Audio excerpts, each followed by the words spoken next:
we often forget how much unites all the members of humanity. Perhaps we need some outside universal threat to make us recognize this common bound.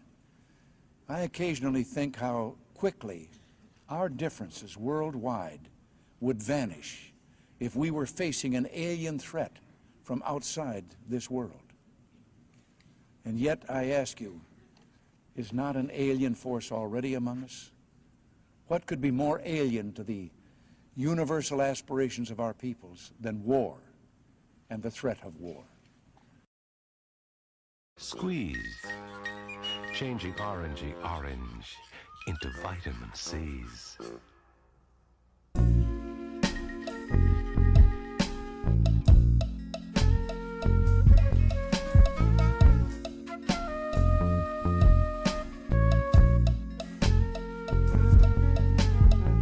Orange.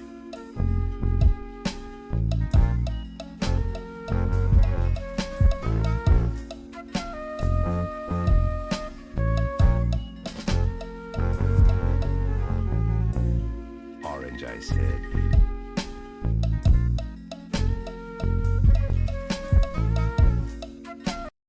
Okay, enough of that. Pause at the 44-second mark. Isn't that something? Oh, look at this. Fourth wall showing. Better hope that ain't prophetic, huh? The edge of it, living on the edge. Okay. I'm gonna do something today. Let me get this centered here.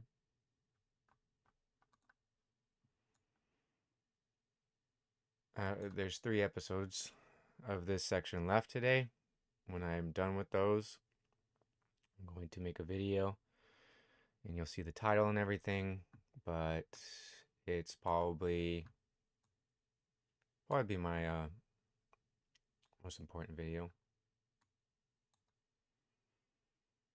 I've been thinking of a lot of things lately, so excuse me if I seem bothered during this stream, because I warned people numerous amount of years ago that there was no such thing as driverless cars. Go look up Family Mart remote workers. They are robots that look like demons, because I guess they have to. And they're controlled by somebody who puts on a VR headset and the little hand things. This is why they even created the Wii U and all that. I've been telling people for 10 to 15 years that video games are training this system.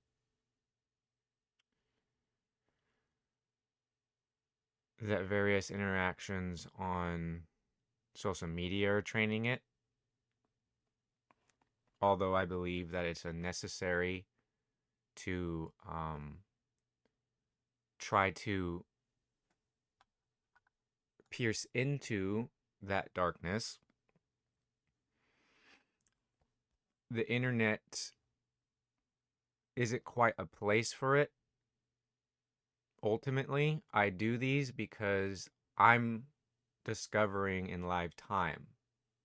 If you watch my videos, you'll understand that.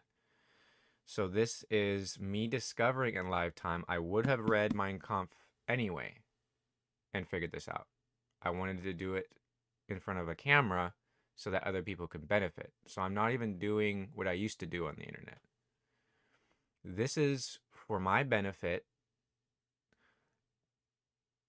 and it being live is for anybody who will watch. But I'm aware that not many people actually watch on the internet. They want to be, they want they want cable, they want coffee, they want comedy, anything from keeping their mind off being property. And that's exactly what's going to make them property. So, because I saw this very young looking Asian child, it looked like maybe he was 10 to 15, between 10 and 15, being paid like less than $4 an hour, or maybe it was per day, I'm not sure, to control with VR this robot stacking shelves. I tried to say there's no such thing as driverless cars. There's a slave somewhere driving it. People thought I was crazy. But even 15 years ago, I was seeing statistics where they estimated 8 million African slaves in the Middle East and Asian continent. That's just the African ones. The Middle East has white slaves. And there's various slavery going on in the Eurasian continent. That's why they want 5G, because they want 5G, 6G, whatever it takes so that you don't lose a signal while you're driving these cars. That's why the driverless commercial vehicles, they require a technician to sit there. So basically this person, all they need to know how to do is safely slow down and stop the truck. So there's probably some beeper or something. If you enter a dead zone or you lose signal, it'll beep. The technician can slow down the vehicle and stop it. And that's all he has to know how to do. And possibly how to pull over. But a computer program can be routed to do that same thing, so that when the beeper goes off, the computer just slows down the truck and it stops in the middle of the road. Even though that can cause some traffic, it saves them tons of money, so they don't care. And when they're sitting in traffic, they're burning fuel or energy, so that's making them more money. That's why Teslas and stuff catch on fire, because things overheat because a slave is driving the car.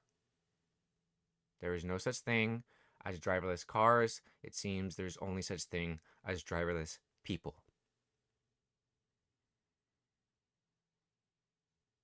And I'll coin that as a quote from myself.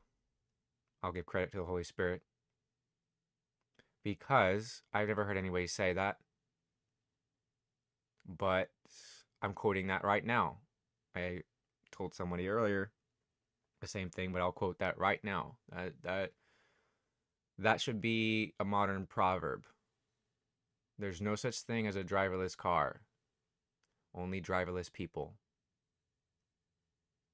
So,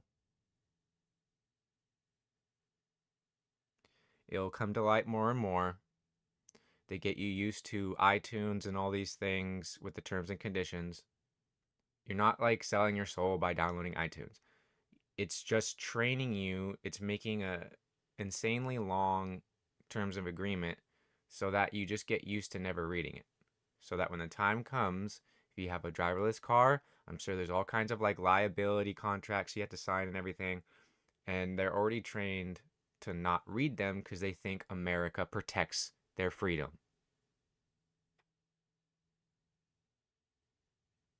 So it can say that in the paperwork somehow. They can use legalese terms that you don't understand.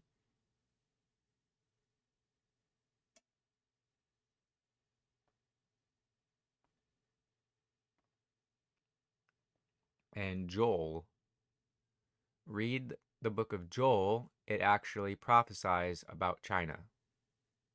Talks about a nation. It describes how they look. It describes how ancient they are, and it says they have no respect for the old, nor mercy on the young. That's why you get children slaves. You understand? Go read Joel. And also Joel is the one who said, in the latter days we will see signs in the heaven and on the earth, blood and fire and columns of smoke. Maybe dust. And the Spirit will fall on all flesh. That means regardless of religion or anything else. All flesh, old men will dream dreams and young men will see visions. That's why movies seem like they predict things because these are people's perceptions, these are people's dreams, these are people's life experiences, truth from their life experience, truth from their psychological experience, truth from their own dreams, truth from their own inspirations. But of course, remember, it's God putting the Spirit on all flesh. And what is the biggest spell? You watch too many movies. It's like these are people who are inside this structure, inside this system, who hear things, perceive things, experience things. Then they take the truth of their experience in Hollywood or in government or wherever it is, and they put it into a movie that expresses their innermost desire. And what is everybody's innermost desire? It says in Scripture, sin is an abomination to all people. Transgression is an abomination to all people, naturally. So it doesn't matter how cowardly these people are, how much money they take, who they sacrifice or not sacrifice, who they turn a blind eye to, because they're cowardly and they want money, they still have the inner desire for there to be no more evil, no more pain, and they express this in their movies. They don't want to be enslaved. They don't want to feel pain. It doesn't matter if they're cowards. It doesn't matter what they did to be in Hollywood. The innermost natural desire to all things is to not feel pain.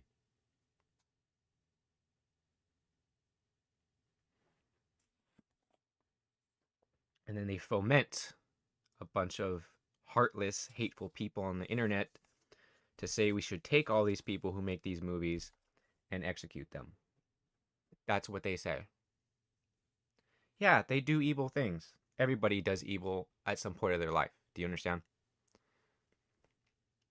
But the core desire is that no one feel pain anymore and no one wrong anybody anymore.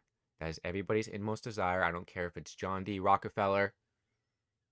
I don't care if it's the people you see in this video I constantly show in the beginning and end of my streams. I don't care who they are. Everyone's innermost desire is to not be harmed, to not feel pain. That's why Roger Waters writes the music he does, why Syd Barrett wrote the lyrics he did. Doesn't matter how much drugs they're on. It doesn't matter what their psychology is at the moment. Even animals, the things that animals and mankind have in common is they do not want to feel pain.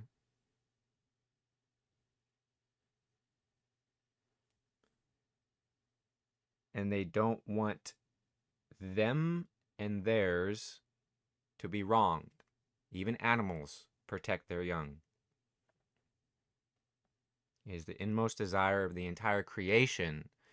The creation mourns and groans, waiting for the manifestation of the sons of Elohim. It says that in Scripture. New Testament. So that means us.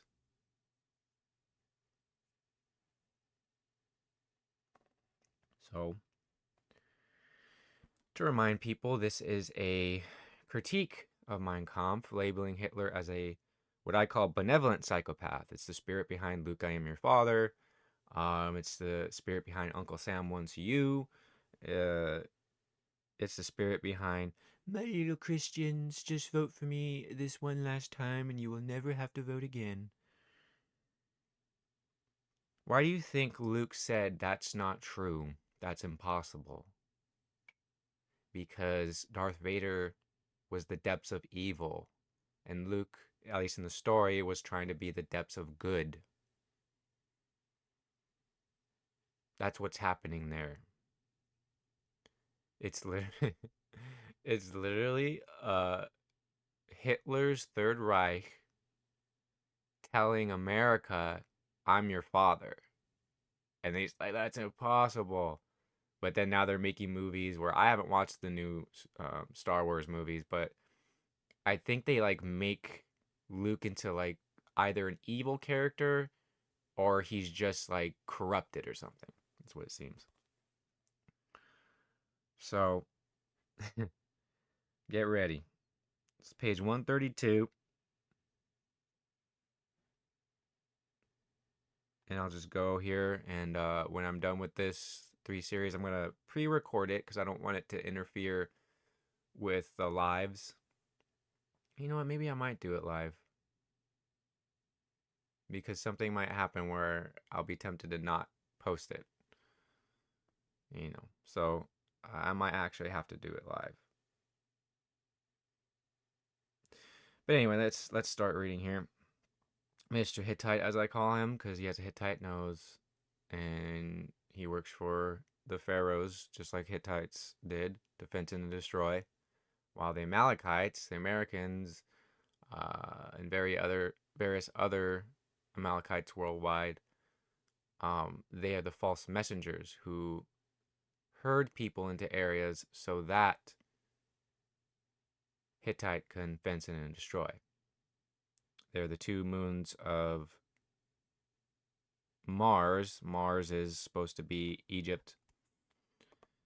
And the 2 moons are supposed to be Phobos and Deimos. That's panic and fear and terror and dread. So Amalek is panic and fear because they're the false messengers. They corral all the people in Gaza to one area. And then you have Heth to fence and to destroy. The Hittites are the ones that are the strongman army that then exterminates.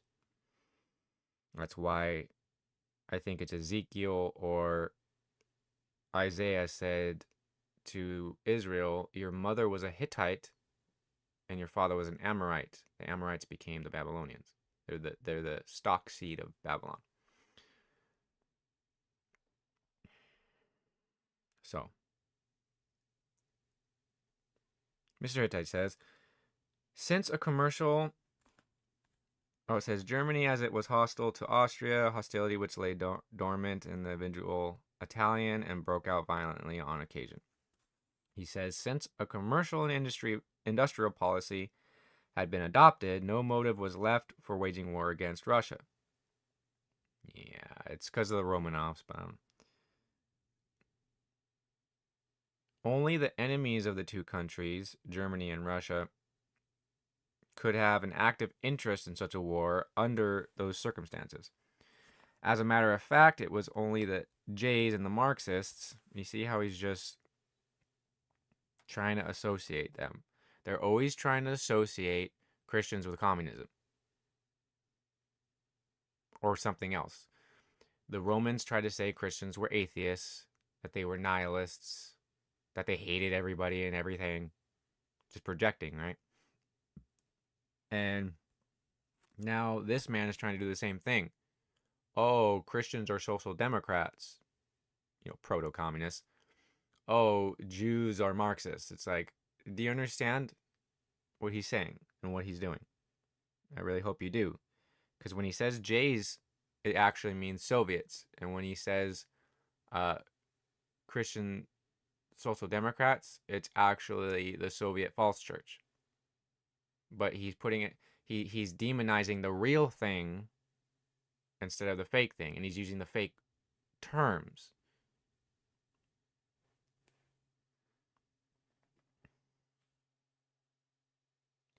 He continues, in the third place, the alliance constituted a permanent danger to German security, for any great power that was hostile to Bismarck's empire could mobilize a whole lot of other states in a war against Germany by promising them tempting spoils at the expense of the Austrian ally.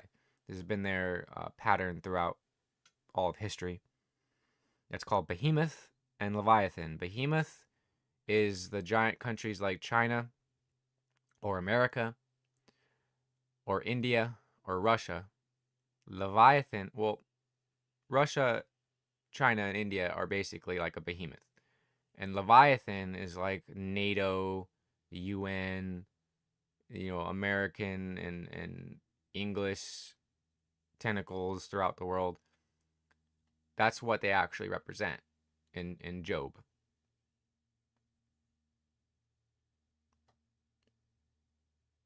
So he continues, it was possible to arouse the whole of Eastern Europe against Austria, especially Russia and Italy also. The world coalition, which had developed under the leadership of King Edward, could never have become a reality if Germany's ally Austria had not offered such a alluring prospect of booty.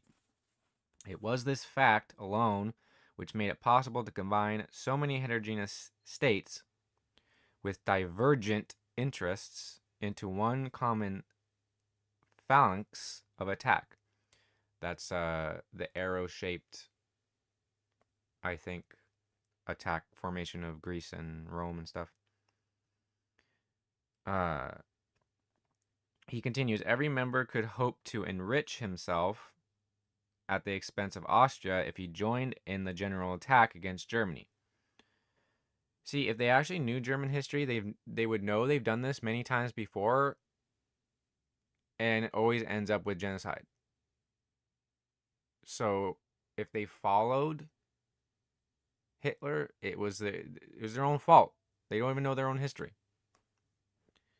He continues, the fact that Turkey was also a tacit party to the unfortunate alliance with Austria augmented Germany's peril to an extraordinary degree. So basically what they did to Germany, that they're going to do to America. But remember, America funded Hitler. Time magazine called him Man of the Year, and he was funded by Prescott Bush and Rockefeller.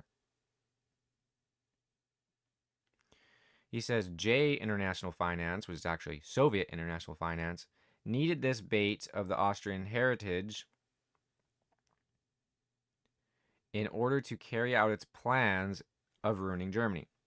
For Germany had not yet surrendered to the general control which the international captains of finance and trade exercised over the other states.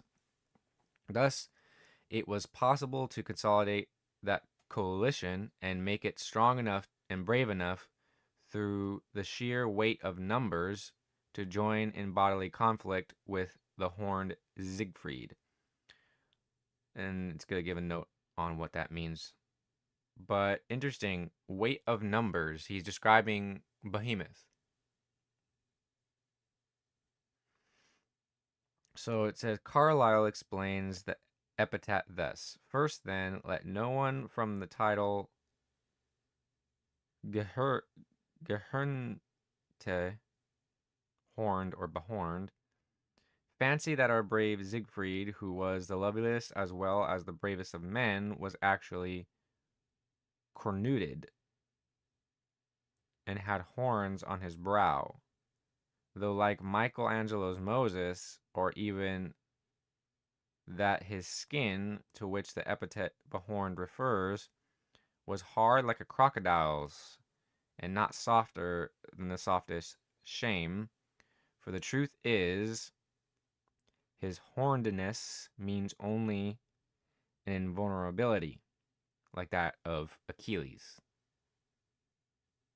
So he quotes something that's literally two horns like a lamb, which speaks like a dragon. That's why that beast probably claims to have Judeo-Christian values, because if they're saying two horns like a lamb, they're referencing Moses. It speaks like a dragon because it's Roman. It's actually Judeo-Roman values. But it's Soviet. It's Sovietism. It's a spiritual Sovietism, I try to stress. Possibly what's even manifested into AI. Which in Hebrew means to go towards ruin. So I actually speak to IDF soldiers, and they try to gaslight me and say the AI system called the gospel, or Hapsara, doesn't exist, when their own people in Israel are petitioning for a full disclosure of the AI because they remember the Holocaust.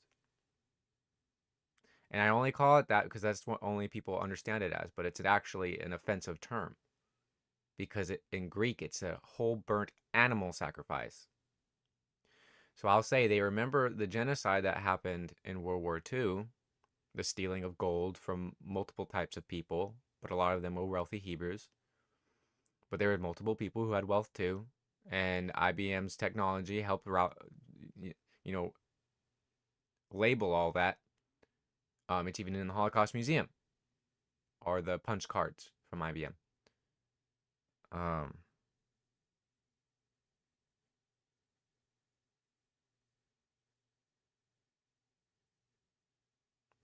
So these people remember that, and they're like, oh, I don't want the AI even being used against my enemies because it's training it militarily. AI should not be used militarily. That's their main point. And so there's people in Israel petitioning their own government for a full disclosure on this AI that's being used. What happens when I come across IDF soldiers who are also meant to gatekeep people in Israel? They say it doesn't even exist. I'm like, I have the Hebrew name, Habsara. Do you know that the word gospel in Hebrew, apparently, Habsara, that means behold the house of Sarah. Who was Sarah? Abraham's first wife. What did she do? She gave birth to the child of promise. So even the Hebrew word for good news, for gospel, is behold the house of Sarah. That's why they used to put Jews in ghettos and try to separate them from Christians. It was a linguistic thing.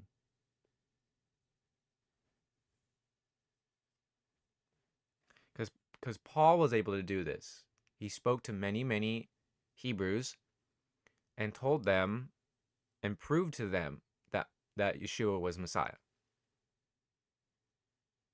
That's why they put these people in ghettos and separate them from Christians and try to make Christians hate them and write books about their struggle in their little brain.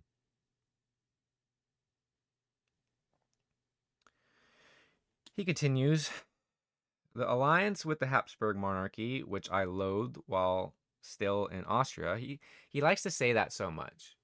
Just like Owen Benjamin loathes Hollywood. So you wish you were back in there. So this guy is the same way. Oh, I loathe the Habsburg monarchy. You're just mad that you're not in there. Or some bastard child or grandchild of freaking Victoria. That's why he says Sieg Heil. It means Heil victory. The Bolsheviks. Modern witchcraft in America. Wicca. It's Victorian magic. John Dee. You understand? For the Queen's Eyes Only, 007. It's John Dee. Go look up John Dee. There's a song by Iron Maiden. It's Alchemy or Strange Alchemy, something like that. Magus, I am Dr. D, and this was my house. Speaking of America, I believe. The empire of my frozen queen will come to pass. Do you understand? There's like metal bands writing music saying that John Dee's house and his frozen queen, Victoria, Wicca, will come to pass. He heard the music of the spheres. He had the knowledge of the scrolls. The freaking Bruce Dickinson knows a lot of stuff. He knows a lot of history. He's obsessed with it. There's a lot of interesting stuff in his lyrics. Him and Steve Harris. So he says, again, the alliance with the Habsburg monarchy, which I loathed while still in Austria, was the subject of grave concern on my part and caused me to meditate on it so persistently that finally I came to the conclusions which I have mentioned above. In the small circles which I frequented at that time, I did not conceal my conviction that this sinister agreement with the state, doomed to collapse, would also bring catastrophe to Germany, if she did not free herself from it in time. I never for a moment wavered in that firm conviction, even when the tempest of the World War seemed to have made shipwreck of the reasoning faculty itself and had put blind enthusiasm in its place. It's what war does. Every war, they do this. Even among those circles where the coolest and hardest objective thinking ought to have held sway, In the trenches, I voiced and upheld my own opinion whenever these problems came under discussion. I held that to abandon the Habsburg monarchy would involve no sacrifice if Germany could thereby reduce the number of her own enemies. For the millions of Germans who had donned the steel helmet and had done so not to fight for the maintenance of a corrupt dynasty, but rather for the salvation of the German people. Okay, now he's using these words. It's page 133. Bet it'll be interesting. Remember, each page has 6 swastikas on it, which have 4 corners of the earth. It's just 6. So each page is a 66. Like each time you turn the page, you're looking at a 66. And the swastika is tilted so that it looks like an X. And an X in numerology is a 6. So you literally have 4 666s when you're looking at the full 2 pages. So, oh, it's just a Asiatic symbol for good luck. It's like, oh, you just revealed who you're working for. Do you understand? It's why Victoria looked Asiatic. They're like, oh, they had those eyes because the Habsburgs and different royal families, they ended up being inbred. It's like, no. You're trying to make an excuse for why their eyes look Asiatic, even though they're European, because they're mixing with who they're working for. That's called Sovietism. They shall mix in marriage, says Daniel, about the nation of iron and the people of clay. They shall try to mix with them in marriage, but they shall not mix.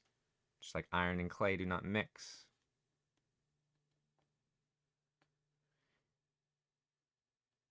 Nowadays, iron and clay mixing would be considered, you'd use the word android. A lot of Samsung phones are powered by something called Android. It's like, well, here's the droid in your hand. Where's the An? Where's the man?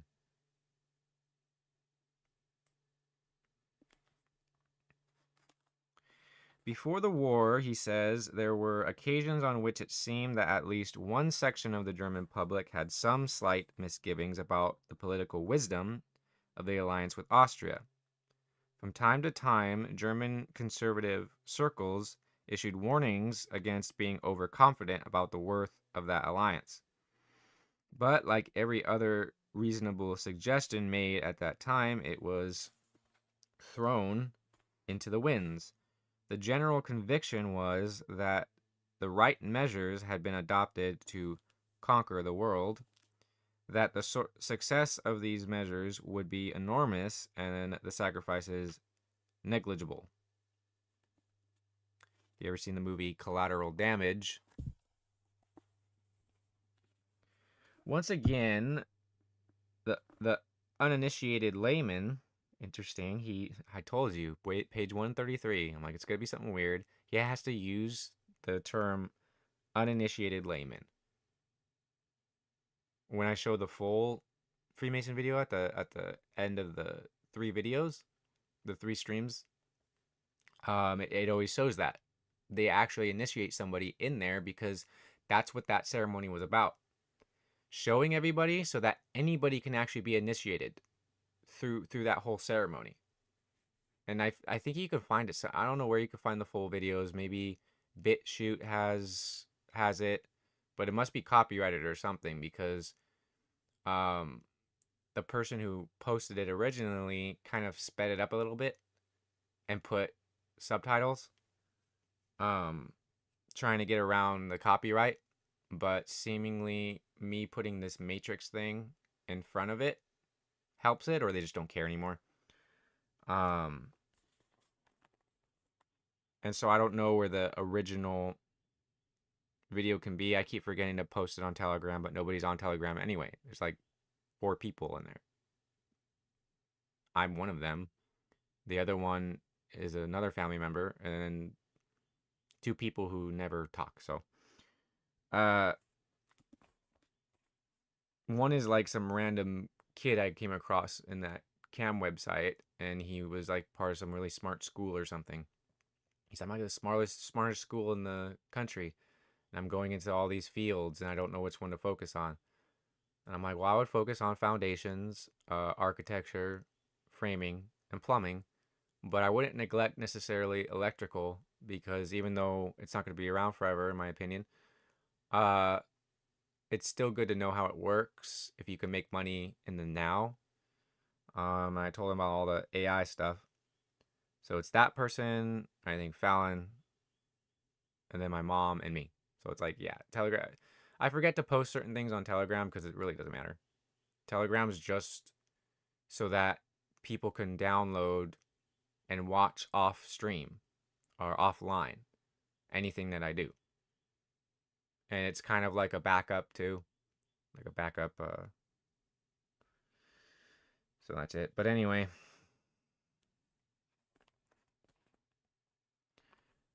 He continues. Oh, wait. I'm on the wrong page. So remember, it's page 133, and he's already using the word weird Freemasonic terms here. He says, once again, the uninitiated layman could do nothing but observe how the elect were marching straight ahead towards disaster and enticing their beloved people to follow them, as the rats followed the Pied Piper of Hamelin. If we would look for the deeper grounds if we would look for the deeper grounds which made it possible to foist on the people this absurd notion of peace conquering the world through commercial penetration, that's biblical, by the way, because Abraham represents economic synchronicity, and Messiah represents wisdom synchronicity. So he's trying to mock how scripture actually says the world will be united in peace. All of them do that. That's why Trump says America first. Because he wants all his followers to be selfish little children. And he wants them to be hypocrites. Because that's what gives him power over them. And hypocrisy is lawlessness. He continues, and how it was possible to put forward the maintenance of world peace as a national aim, we shall find that these grounds lay in a general morbid condition that had pervaded the whole body of German political thought. This is why he hates Christianity, by the way. And he says, oh, the Germans would get to their superiority without the influence of Christianity. It's like, no. Literally, it wouldn't. They just turn back into Huns, all right? If they didn't have Christianity, they would just be Huns.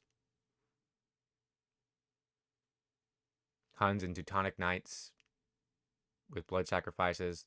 That's what they would still be. This man's just lying. So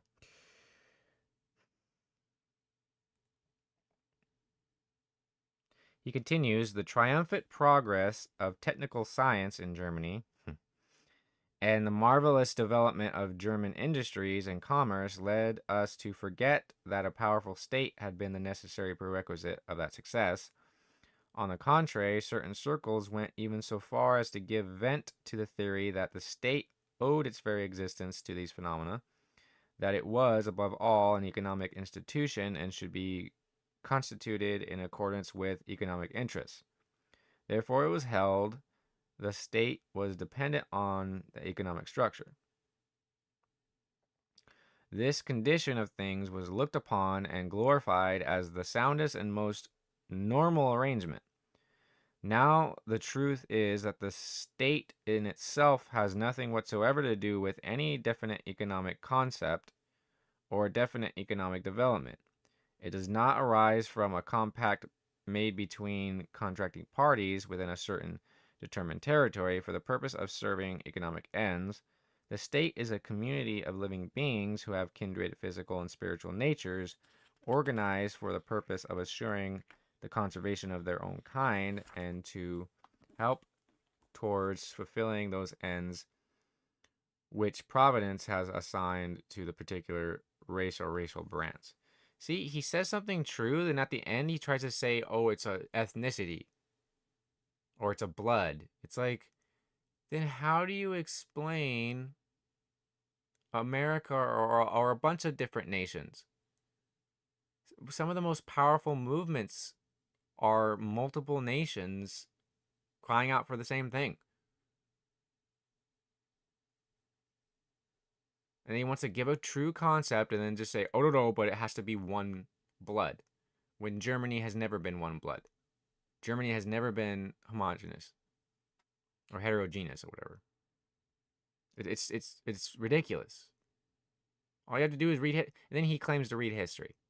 It's like, okay, you're just some Soviet Jesuit prototype Hittite. Like, you just have a job. We get it. He continues, page 134. Therein, and therein alone, lie the purpose and meaning of a state. Economic activity is one of the many auxiliary means which are necessary for the attainment of those aims. But economic activity is never the origin or purpose of a state, except where a state has been originally founded on a false and unnatural basis. And this alone explains why a state as such does not necessarily need a certain delimited territory as a condition of its establishment. This condition becomes a necessary prerequisite only among those people who would provide and assure subsistence for their kinsfolk through their own industry, which means that they are ready to carry on the struggle for existence by means of their own work. People who can sneak their way like parasites into the human body politic and make others work for them under various pretenses can form a state without possessing any definite delimited territory. That is going to age very badly for Hitler. That statement right there just describes himself, what he's about to do. He continues, this is chiefly applicable to that parasitic nation which, particularly at the present time, preys upon the honest portion of mankind. I mean, the Jays. See, he says the Jays. What does that even mean? Do they believe in Torah? Do they believe in Talmud? Do they believe, are they what are they? It's a blanket term. Like Democrat. Like liberal. Like conservative. It's just a blanket term. What does it mean? He's actually covering up for Soviets.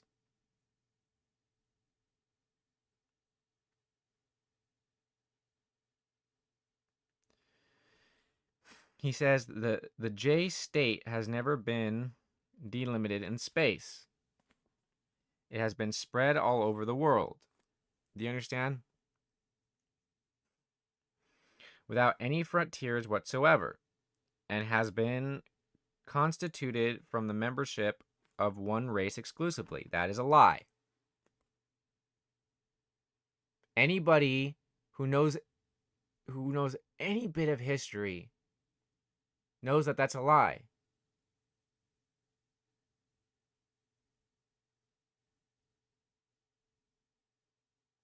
It's ridiculous. Do you understand what he's doing?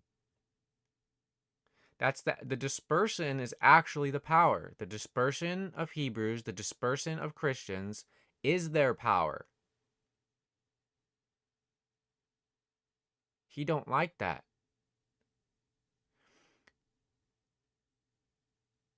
The Most High told mankind to spread out. You can see who these people are fighting against. He says, that is why the Jays have always formed a state within the state. Yeah. What do you think Nazism was? He made a state within a state. A replacement state. What is this? He says, one of the most ingenious tricks ever devised has been that of sailing the J ship of state under the flag of religion, and thus securing that tolerance which Aryans are always ready to grant to different religious faiths. Okay. This dude's not even air. Okay.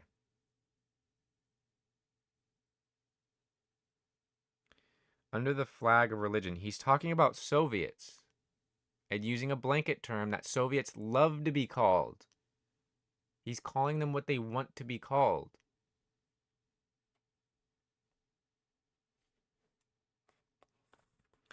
He continues, but the Mosaic Law is really nothing else than the doctrine of the preservation of the J race. No, it's not.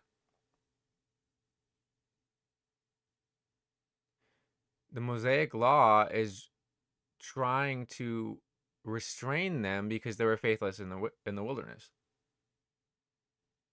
So Mosaic Law is just about restraining the evil within every individual and saying this is a function that can help restrain your fleshly desires, that can help restrain your evil.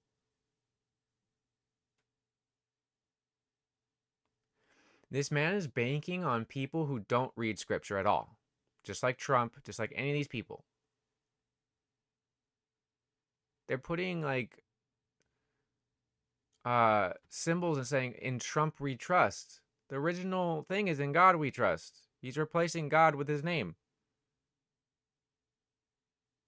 He's banking on fake Christians. He's banking on fake Hebrews. He's banking on fake Muslims. He's banking on fake everybody. Do you understand? Hypocrisy is lawlessness. And this man here, Mr. Hittite as I call him, is banking on people not understanding anything about scripture and not bothering to read it. That's why he could just lie about anything and they'll just follow it because they're like, yeah, I don't want to restrain my evil. Who made you prince and judge over us? It's like, no, I'm just speaking the law. I'm just speaking Elohim's law. Like, oh, who made you prince? I'm not a judge. I ain't a prince. Because when I speak Elohim's law, you get offended. You have a little struggle in your little skull.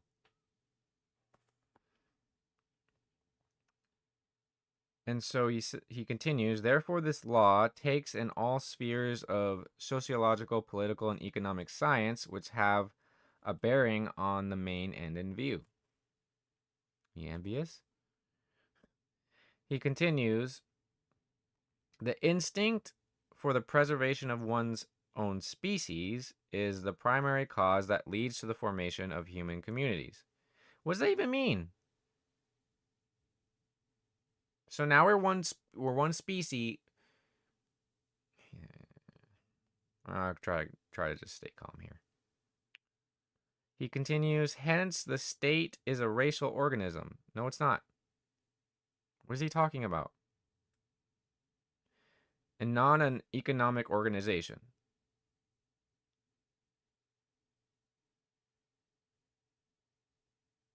The state is an economic organization. That's the only reason states arise, is to regulate so that people don't enslave one another. That's what their purpose is supposed to be. It is an economic organization. This is going to get more cult-like, it seems. That's why it's Machiavellian Paradise Lost. Because he's literally being what Machiavelli said. But Machiavelli was somebody who was trying to make excuses on why it's necessary. Machiavelli is somebody who, if he just existed today, would actually love Hitler and say that he had the right to do this and that. If you look up Machiavelli.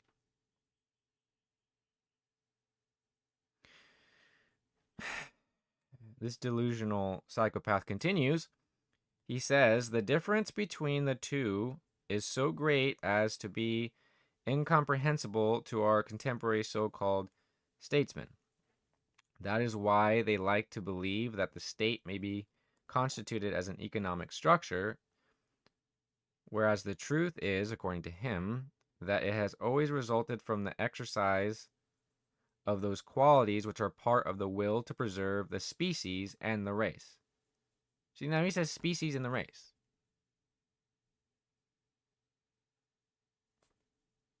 No, it is an economic function.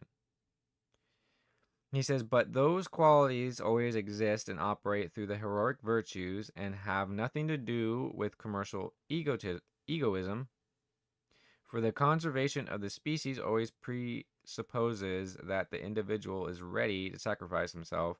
Such is the meaning of the poet's lines.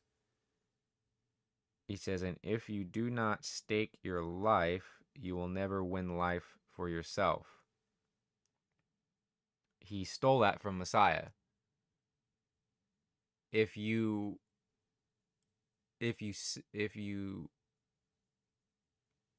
try to save your life, you will lose it. If you lose your life for the sake of the hapsara, the gospel, the good news, for Messiah, you will gain it.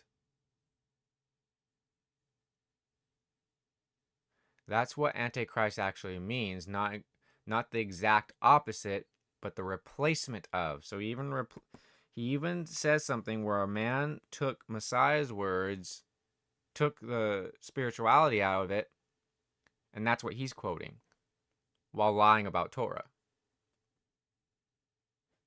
Isn't it weird that they claim that the Japanese planes were saying Torah, Torah, Torah as they kamikazed? It's like, but 3 ships before Pearl Harbor, like 2 or 3 ships had already exploded because they had too much ammunition packed in, and the ammunition exploded. You can look this up. Before, not that long before Pearl Harbor, there were 2 or 3 ships that had already exploded because of too much stockpile of ammunition within the ship, and it exploded. That's quantum physics, by the way. It's like, yeah, it shouldn't explode because there's no fire, right? But if you have it all packed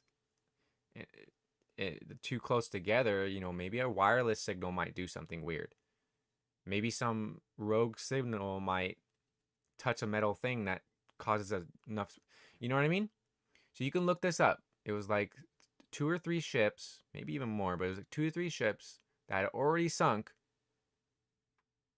because they were putting too much ammo stacked together. If you look into Pearl Harbor, it's very, very, very interesting. There's a reason they make a movie about it. And then they claim these people are saying Torah, Torah, Torah. Isn't that interesting? Oh, but it means something else, and whatever. So he continues. Now page 135, the 53-minute mark. So I'll finish this page for the end of this. Peter falling asleep. So Mr. Hittite says, the sacrifice of the individual existence is necessary in order to assure the conservation of the race. So now he's telling you that he's the Messiah and you have to die for him. You understand? He continues, hence it is that the most essential condition for the establishment and maintenance of a state is a certain feeling of solidarity.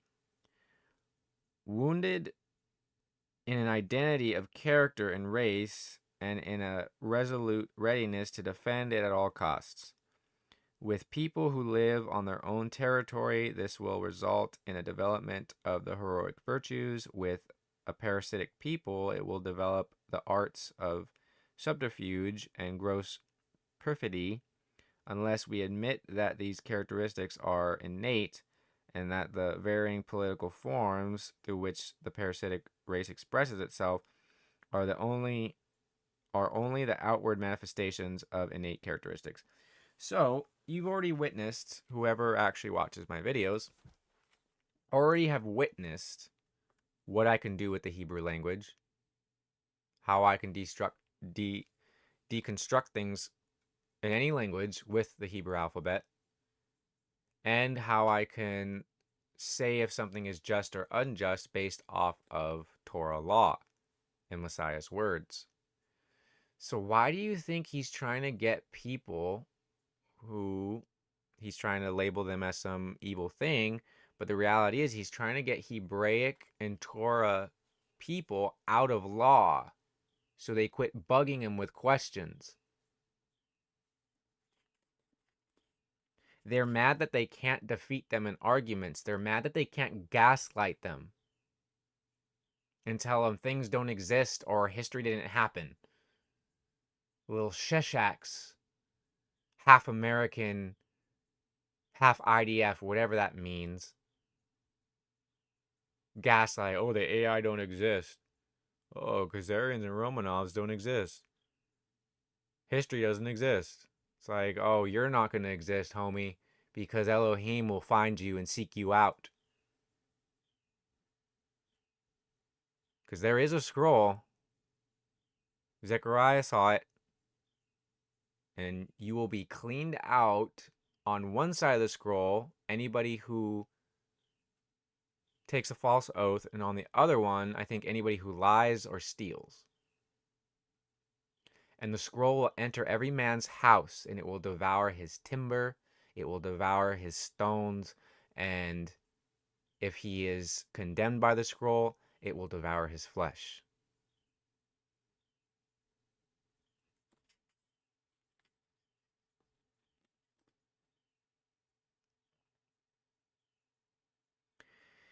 He continues, at least in the beginning, the formation of a state can result only from a manifestation of the heroic qualities. Not really. People can just agree to form a state. But anyway. I mean, heroic qualities are standing up to somebody, I guess. So like the Exodus. That's how ironic all of what he's saying is. Because like, oh, the Exodus of bringing a race out of... Or it's not even... it was a mixed multitude went up with them. So this is all ridiculous. Let me just keep reading here. State can only result from the manifestation of the heroic qualities I have spoken of, and the people who fail in the struggle for existence, that is to say, those who become vassals, that's Soviets, and are thereby condemned to disappear entirely sooner or later, or those who do not display the heroic virtues in that struggle, or those who fall victim to the perfidy of the parasites. And even in this latter case, the failure is not so much due to lack of intellectual powers, but rather to a lack of courage and determination. Yeah, that's true. An attempt is made to conceal the real nature of this failing by saying that it is the humane feeling. The qualities which are employed for the foundation and preservation of a state have accordingly little or nothing to do with the economic situation. And this is conspicuously demonstrated by the fact that the inner strength of a state only very rarely coincides with what is called its economic expansion. On the contrary, there are numerous examples to show that a period of economic prosperity indicates the approaching decline of a state. So it's easy to just make people paranoid and give them an enemy at all times. You can have an enemy in plenty and an enemy in when you don't have plenty. It's like, oh, so when things are doing good, you have to just assume enemies are right there now. Like, yeah, I mean, enemies are going to be there, but I hope you hear what this man's saying. He continues, if it were correct to attribute the foundation of human communities to economic forces, then the power of the state as such would be at its highest pitch during periods of economic prosperity and not vice versa. It is especially difficult to understand how the belief that the state is brought into being and preserved by economic forces could gain currency in a country which has given proof of the opposite in every phase of its history. The history of Prussia shows in a manner particularly clear and distinct that it is out of the moral virtues of the people, not from their economic circumstances, that a state is formed. See, now he's trying to separate two things. Yeah, with moral virtues, it's both. Like, do you understand how that's what Rasas means? It means to divide. It means half-truths. It means word speak. So he says, it is only under the protection of those virtues that economic activities can be developed, and the latter will continue to flourish until a time comes when the creative political capacity declines. And he's saying the moral virtues. That's why he hates Christianity in the Torah, because you can have those moral virtues and be a mixed multitude of people.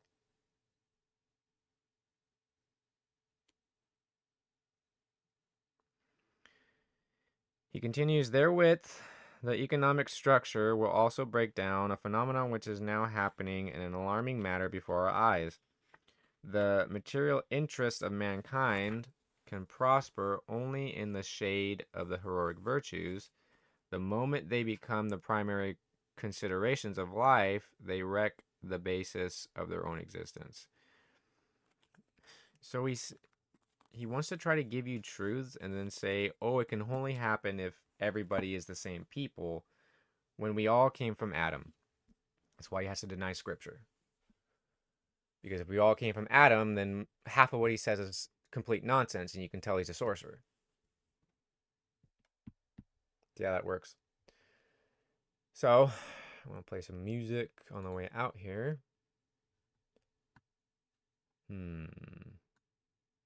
I want to play this one. Excuse me, sir. What is your name? And what do you do?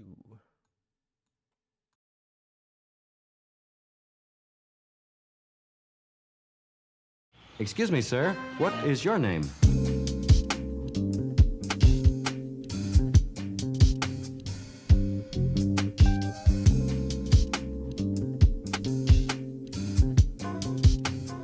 And what do you do?